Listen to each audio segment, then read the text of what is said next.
আসসালামু আলাইকুম প্রিয় দর্শক, জানিয়ে দিব এখনকার আলোচিত সকল দেশীয় খবর। শুরুতেই জানিয়ে দেব সংবাদ শিরোনামগুলো। তারেক রহমানের স্বদেশ প্রত্যাবর্তনকে স্মরণীয় করতে ব্যাপক প্রস্তুতি বিএনপিতে, আনন্দের জোয়ার। রাজধানীর ৩০০ ফিটে মঞ্চ তৈরির ব্যস্ততা, ২৫ ডিসেম্বর ৫০ লাখ মানুষের সমাগমের আশা জানিয়েছে দলটি। জমিয়তে ওলামায়ে ইসলামকে ৪টি আসন ছাড়ল বিএনপি, স্বতন্ত্র প্রার্থী হলে কঠোর ব্যবস্থার হুঁশিয়ারি। সরকারের অবহেলায় আইন শৃঙ্খলা পরিস্থিতির অবনতির অভিযোগ বিএনপি মহাসচিবের। ভালো ভোটের মাধ্যমে খারাপ নির্বাচনের অপবাদ ঘোচাতে চান সিইসি, মাঠ প্রশাসনকে সতর্কবার্তা। ঢাকায় ভারতীয় হাইকমিশনার প্রণয় বর্মাকে আবারও তলব, বিভিন্ন মিশনে হিন্দুত্ববাদীদের কর্মসূচির কড়া প্রতিবাদ। শহীদ জিয়াউর রহমান মেডিকেল বিশ্ববিদ্যালয়ে ছাত্রদলের স্বাগত মিছিল ও রিজভির বক্তব্য। তারেক রহমানের ১৭ বছরের নির্বাসিত জীবনের আইনি লড়াই ও খালাসের নেপথ্য কাহিনী। র্যাবের টিএফআই সেলে গুম ও নির্যাতনের মামলায় শেখ হাসিনা সহ ১৭ জনের বিচার শুরুর আদেশ। বগুড়ার দুপচাচিয়ায় অপহৃত ব্যবসায়ী পিন্টু আকন্দের মরদেহ উদ্ধার, ২ সন্দেহভাজন আটক। মোহাম্মদপুরের যৌথ বাহিনীর অভিযানে কিশোর গ্যাং প্রধান সামুরাই সহ ৫০ জন আটক। ময়মনসিংহে পোশাক শ্রমিক দীপু চন্দ্র দাসকে হত্যার প্রতিবাদে লং মার্চের হুঁশিয়ারি। কর্ণফুলী টানেলের ব্যবহার বাড়াতে ৪৬,৪১৯ কোটি টাকার ২২টি প্রকল্পের অনুমোদন। আমানতদারীদের অর্থ ফেরতের দাবিতে বিক্ষোভ, ধৈর্য ধরার আহ্বান কেন্দ্রীয় ব্যাংকের। কনকনে শীত ও হিমেল হাওয়ায় বিপর্যস্ত জনজীবন, হাসপাতালে বাড়ছে ঠান্ডাজনিত রোগীর সংখ্যা। বিপিএল সামনে রেখে অনুশীলনে ব্যস্ত দলগুলি, আইএল টি-20তে টাইগারদের জয় জয়কার। প্রিয় দর্শক, এতক্ষণ দেখছিলেন সংবাদ শিরোনামগুলো, এখন জানাবো বিস্তারিত খবর। তারেক রহমানের স্বদেশ প্রত্যাবর্তনকে স্মরণীয় করতে ব্যাপক প্রস্তুতি নিচ্ছে বিএনপি। রাজধানীর ৩০০ ফিটে চলছে বিশাল সংবর্ধনা মঞ্চ তৈরির কাজ। আগামী ২৫ ডিসেম্বর সারা দেশ থেকে প্রায় ৫০ লাখ মানুষের সমাগম ঘটবে বলে আশা করছে দলটি। আজ দুপুরে অভ্যর্থনা মঞ্চ পরিদর্শনে এসে বিএনপির সিনিয়র যুগ্ম মহাসচিব রুহুল কবির রিজভী বলেন, দীর্ঘ ১৮ বছরের অপেক্ষার অবসান হতে চলায় তৃণমূল থেকে কেন্দ্র পর্যন্ত নেতাকর্মীদের মধ্যে প্রাণ চাঞ্চল্য ফিরে এসেছে। নেতাকর্মীদের নিরাপত্তার জন্য সরকারের পাশাপাশি দলীয়ভাবেও ব্যাপক প্রস্তুতি নেওয়া হয়েছে। ২৫ ডিসেম্বর তারেক রহমানের ঐতিহাসিক প্রত্যাবর্তন ঘিরে রাজধানীর ৩০০ ফিট এলাকায় সাজ রব।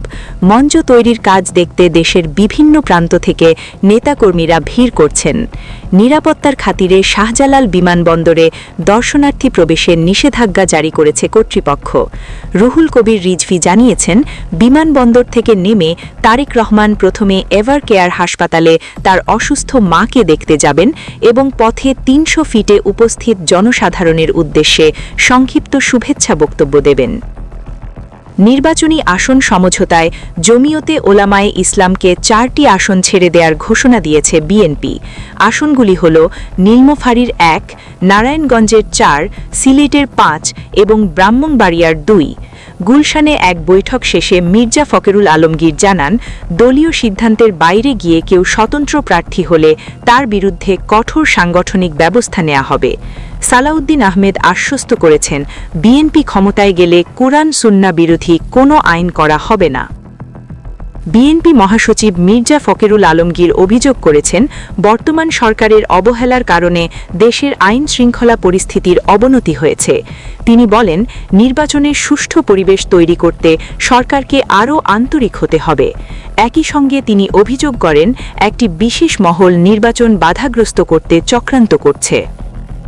প্রধান নির্বাচন কমিশনার জানিয়েছেন, তারা একটি স্বচ্ছ নির্বাচনের মাধ্যমে অতীতে নির্বাচন ব্যবস্থার উপর আসা অপবাদ ঘোচাতে চান। মঙ্গলবার জেলা প্রশাসক এবং পুলিশ সুপারদের সঙ্গে মতবিনিময় সভায় তিনি বলেন, দায়িত্ব পালনে বিচ্যুতি ঘটানোর কোনো সুযোগ নেই। আইজিপি এই দায়িত্ব পালনে কমিশনের কাছে পূর্ণ সমর্থন এবং কঠোর পদক্ষেপ গ্রহণের সক্ষমতা চেয়েছেন। নয়াদিল্লিতে বাংলাদেশ হাইকমিশনের সামনে অনাকাঙ্ক্ষিত ঘটনা এবং শিলিগুড়িতে ভিসা সেন্টারে হামলার প্রতিবাদে ভারতীয় হাইকমিশনার প্রণয় বর্মাকে তলব করেছে পররাষ্ট্র মন্ত্রণালয়।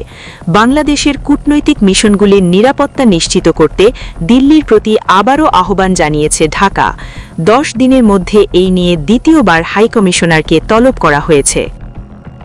2007 সালে গ্রেপ্তারের পর থেকে দীর্ঘ 17 বছরের নির্বাসিত জীবন শেষে তারেক রহমান এখন সম্পূর্ণ দায়মুক্ত। বিএনপির আইনজীবীরা জানান, নির্বাহী আদেশে মামলা প্রত্যাহারের প্রস্তাব থাকলেও তারেক রহমান আইনি প্রক্রিয়ায় লড়াই করে সব মামলা থেকে খালাস পেয়েছেন। 5ই আগস্টের পট পরিবর্তনের পর একে একে সব মিথ্যা মামলা থেকে তিনি বেকসুর খালাস পান এবং এখন একজন নিরপরাধ নাগরিক হিসাবে দেশে ফিরছেন। র্যাবের টিএফআই সেলে গুম ও নির্যাতনের মামলায় শেখ হাসিনা সহ 17 জনের বিচার শুরুর আদেশ।